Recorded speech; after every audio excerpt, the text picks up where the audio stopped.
உலகெலாம் உணர்ந்து போதற்கரியவன் நிலவுலாவிய நீர்மலிவேணியன் அழகில் ஜோதியன் அம்பலத்தாடுவான் அழகில் ஜோதியன் அம்பலத்தாடுவான் மலர் சிலம்படி வாழ்த்தி வணங்குவோம்.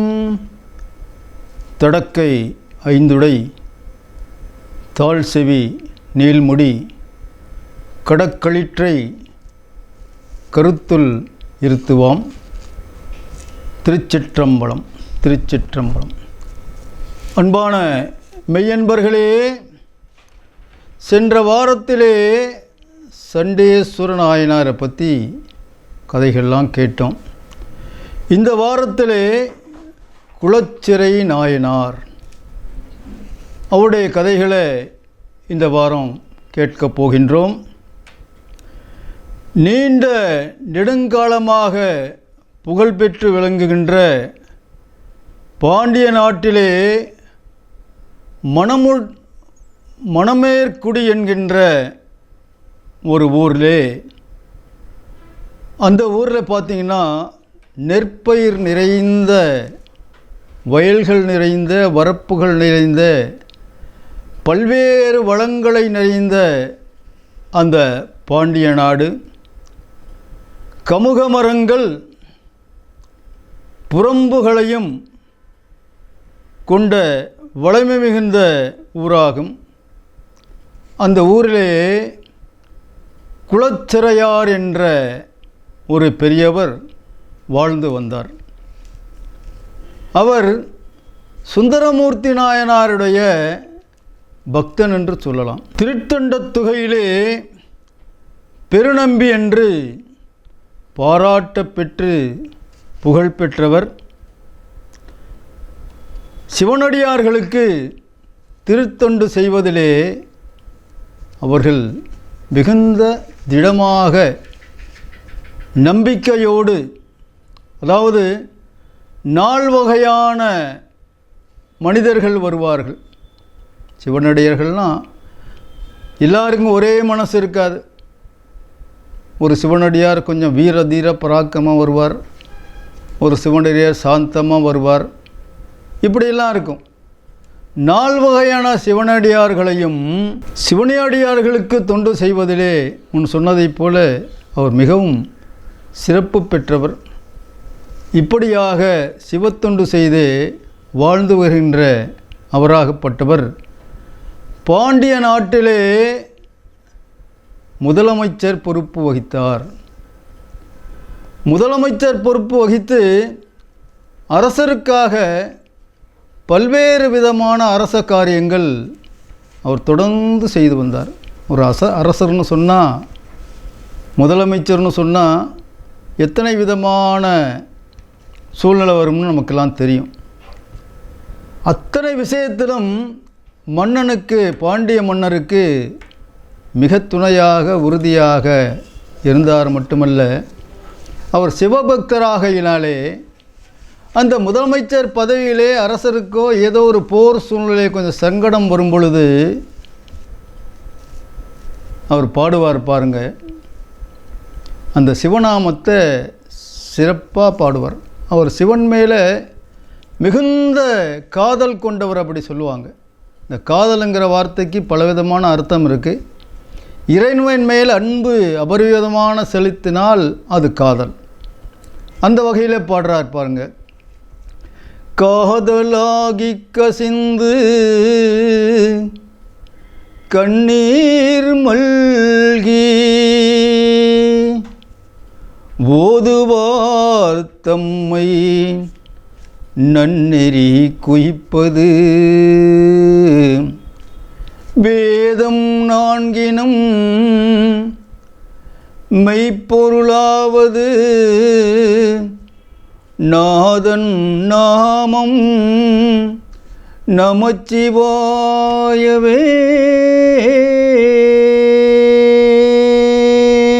என்று சங்கடம் வரும்போதெல்லாம் சாதாரணமாக சிவநாமத்தை சொல்கிறது வேறு, சங்கடம் வரும்போது குறிப்பாக அழுத்தமான பக்தியோடு சிவநாமத்தை சொல்வார்.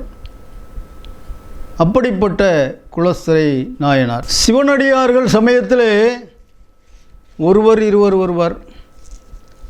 ஒரு சமயத்தில் பார்த்திங்கன்னா அப்படியே கூட்டமாக வருவாங்க. 10 பேர் 20 பேர்லாம் கூட வருவாங்க.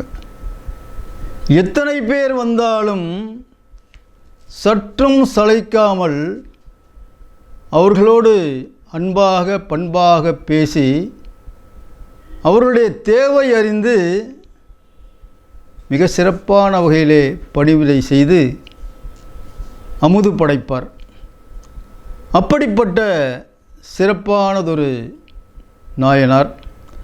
அது மட்டுமல்ல, சிவனடியார்னா அதற்கு ஒரு எல்லை இருக்குது, ஒரு அடையாளம். அவர்கிட்ட வரும்போது அந்த அடையாளத்தோடு வரணும்.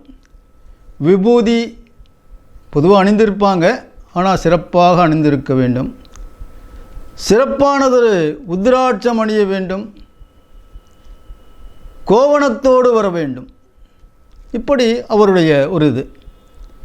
அது மட்டுமல்ல, வரும்பொழுது 5 எழுத்து மந்திரத்தை உச்சரித்து கொண்டே வர வேண்டும். ஓம் நம சிவாய, ஓம் நம சிவாய, சிவாய நமவோம், சிவாய நமம் என்று அந்த சிவனடியார்கள் உச்சரித்து கொண்டே வர வேண்டும். அப்படி உச்சரித்து கொண்டே வந்தால் இவருக்கு மகிழ்ச்சி தாங்க முடியாது, பொறுக்க முடியாது. அந்த அளவில் அவர்களை வேண்டுவருக்கு வேண்டுவென அமுது படைத்து செயல்படுவர். அந்த வகையிலே சிறப்பானதொரு குலச்சிறை நாயனார். அவர் பாருங்க, பாண்டிய மன்னர் நின்றசீர் நெடுமாறன் அவர்களுடைய அரசவையிலே முதல்ல சொன்ன மாதிரி முதலமைச்சராக பொறுப்பு ஏற்று பல்வேறு செயல்களை சிவனே நடத்தி வந்தார்.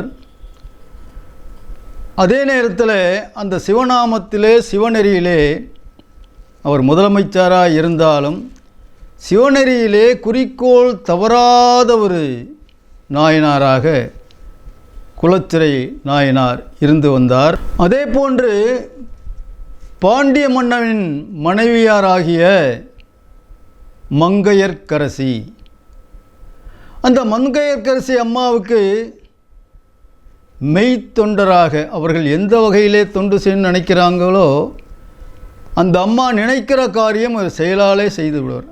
அந்தவளுக்கு ஒரு அன்பு கொண்டு பண்பு கொண்டு மெய்த்தொண்டராக பணியாற்றினார்.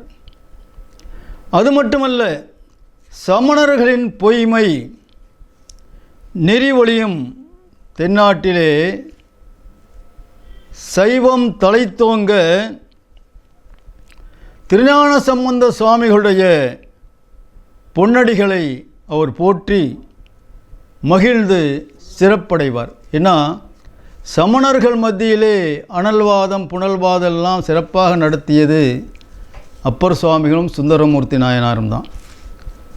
இப்படி நிறைய பேர் இருக்காங்க. அந்த வாதத்தை செஞ்சவங்கள்ட்ட இந்த சமணர்கள் தோற்று போகிறாங்க. இந்த பாண்டிய நாட்டிலையும் அது நடக்குது. அப்போது இந்த சமணர்கள் போட்டிக்கு வரும்பொழுது ஒரு உறுதி எடுத்துக்குவாங்க. நீங்கள் தோத்தா இப்படி, நாங்கள் தோத்தா அப்படி. அப்படி திருஞான சம்பந்தருடைய அனல்வாதம் புனல்வாதம் பாண்டிய நாட்டில் நடக்கும் பொழுது இவரே பாடுவார். என்ன, அந்த அனல்வாதத்தில் திருஞான சம்பந்தர் ஜெயிக்க வேண்டும் என்பதற்காக குலச்சிறை நாயனார் பாடுவார். மோசில் வீணையும்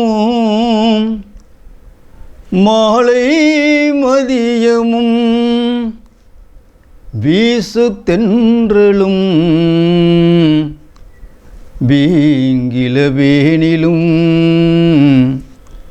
மூசு வண்டரை பொய்கையும் போன்றதே ஈசன் எந்தை இணையடி நிழலே ஈசன் எந்தை இணையடி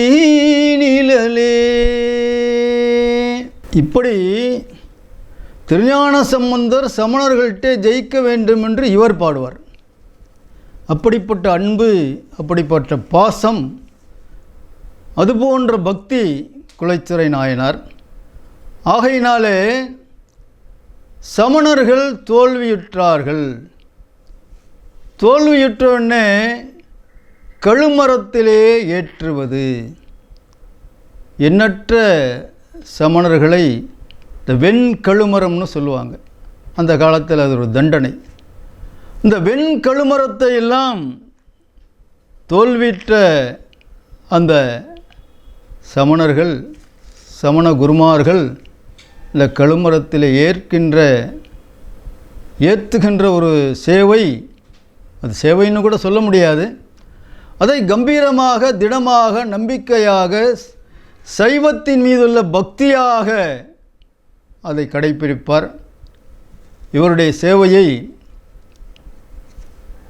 மிக சிறப்பான வகையிலே ஆடவல்லான் நடராஜ பெருமான், பாண்டியிலே இருக்கின்ற சுந்தரமூர்த்தி சுவாமிகள் இவர்களுக்கு திருக்கைலாய பதவியை கொடுத்து பின்னாளிலே திருக்கைலாயத்துக்கே கம்பீரமாக, மகிழ்ச்சியாக, ஆனந்தமாக குலச்சிறை நாயனார் சென்று அங்கே ஆனந்தமாக அந்த திருக்கைலாயத்திலே சென்ற காட்சியினை, அந்த காட்சியோடு இந்த கதையை நிறைவு செய்கின்றேன்.